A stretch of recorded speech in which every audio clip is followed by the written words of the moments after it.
अस्सलाम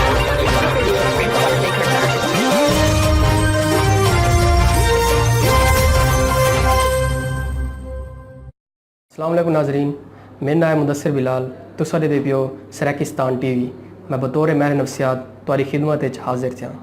आज मैं तुहानू नफ्सियाती बीमारियों के बारे तुहानू दस्सां कि नफ्सियाती बीमारियां होंदे क्यारे केरे न। अजकल सोसाइटी ना नफ्सियाती बीमारियों का खास इल्म क्या नहीं लोगों को।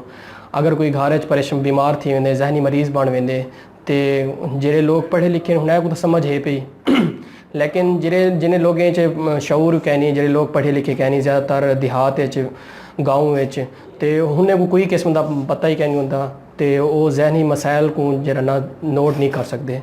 तो लिहाजा मैं तुहारी खिदमत हाजिर था कि नफ्सियाती बीमारियों के बारे तुहानू दसावां, अवेयरनेस देवां।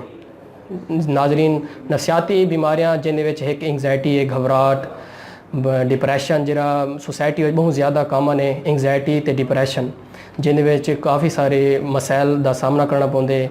उनके बाद बाईपोलर डिसऑर्डर, शिज़ोफ्रीनिया, वहम की बीमारी, OCD तो जेरे सोसाइटी कामन समझे वेंदे जिन्हें घबराहट सब को ज़्यादा है। तकरीबन 80% ना लोगों को घबराहट का मसला होंगे, खौफ पैदा थी वेंदे इंसान के अंदर कि मैं कोई काम करेंदा पिया जिन्हें कोई खुद एतमादी की कमी थी वेंदी है, सेल्फ कॉन्फिडेंस खत्म थी वेंदे कि मैं अगर कोई गाल करेंदा पिया या कोई काम करेंदा पिया, काम करण करो पहले वो सोचेंदे कि भी कुछ थी वैसी, क्या मेरे नाल कुछ थी वैसी, मैं मरण वाला, ही किस्म के ख्यालात आ वेंदे, कोई परेशानी आ वेंदे घर, कोई स्ट्रैस थी वेंदे इंसान को कि भी वो परेशानी का सामना नहीं कर सकता पिया होंदा, जिंदी वजह तो इंसान दे सोचें दे उत्ते सवार थी वेंदे और वो समझदे कि भी जेड़ा चीज़ मैं सोचेंदा पिया ना वो कुछ मेरे नाल थी वणल है। अच्छा नाजरीन, इस तो इलावा जी चीज़ सोसाइटी कामन डिठी वेंदी है उनके है कि भी एक तो मैं दसा गया कि एंगजाइटी घबराहट क्या होंगी है। घबराहट है जो इंसान ना सेल्फ कॉन्फिडेंस होंदा ख़त्म थी वेंदे, वो खुद एतमादी उनके अंदर ख़त्म थी वेंदी कि भी उस मदे कि भी अगर कोई भी कम नुकसान थी ना पाए उस मदे कि भी मेरी वजह तो थी ना पाए, ही नुकसान का जिम्मेदार मैं खुद हाँ, जिंदी वजह तो वो मज़ीद जहनी मसाइल घिरदा वेंदे और उस मदे कि भी बस मेरी दुनिया ख़त्म थी गई है और मेरे को कुछ थी वैसी।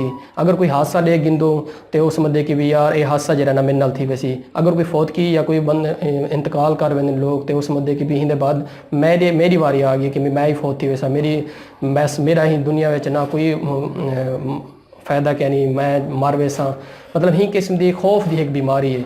और अचानक जरा ना वो पैनिक अटैक्स भी थी वेंदे। तो एंगजाइटी के काफ़ी सारे किस्म हैं जिन्हें जना फोबिया स्टार्ट थी वेंदे इंसान को, ऊंचाई का खौफ होंदे, जगह का खौफ होंदे, सोशल फोबिया होंदे, मतलब काफ़ी सारे किस्म हैं जिन्हें लोगों को कोई किस्म का कशे का इल्म कहनी कि भी असा क्या करेंगे वदूँ और जेरी मसाइल आंदे पैन जहन सवार थी पैन सोचा वो पता क्या नहीं क्यों थी पैन, क्या वजह है इन्हें क्या लाजे के रीज़न कोई पता क्या नहीं, और असा सोच के समझदे बस असा कंटिन्यू की रहूँ अपनी लाइफ को और इवें असा अपनी ज़िंदगी गुजार देनूँ।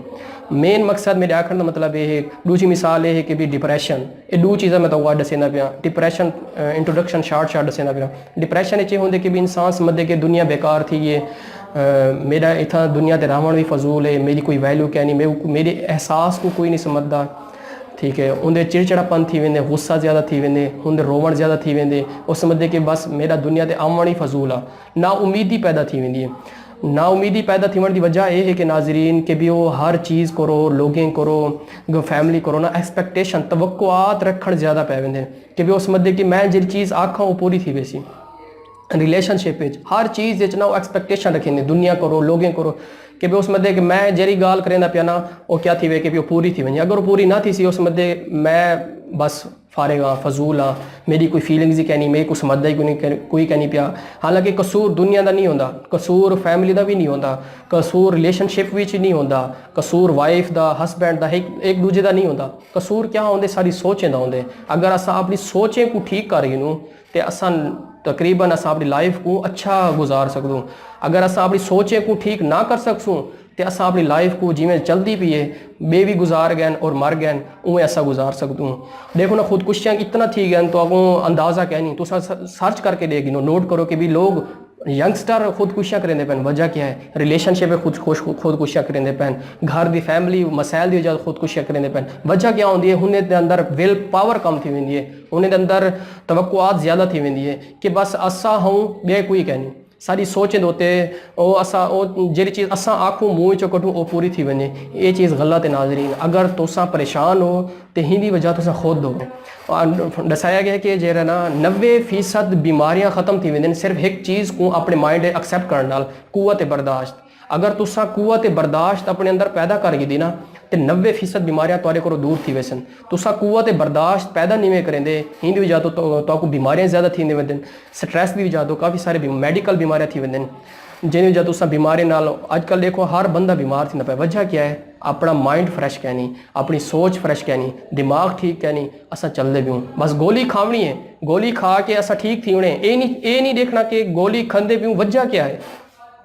सिर दर्द थी ना पे ठीक है ना, असा सिर दर्द की गोली खाते भी हूँ ये नहीं सिद्धि देवे कि सिर दर्द की वजह क्या है, सिर दर्द थी ना क्यों पे।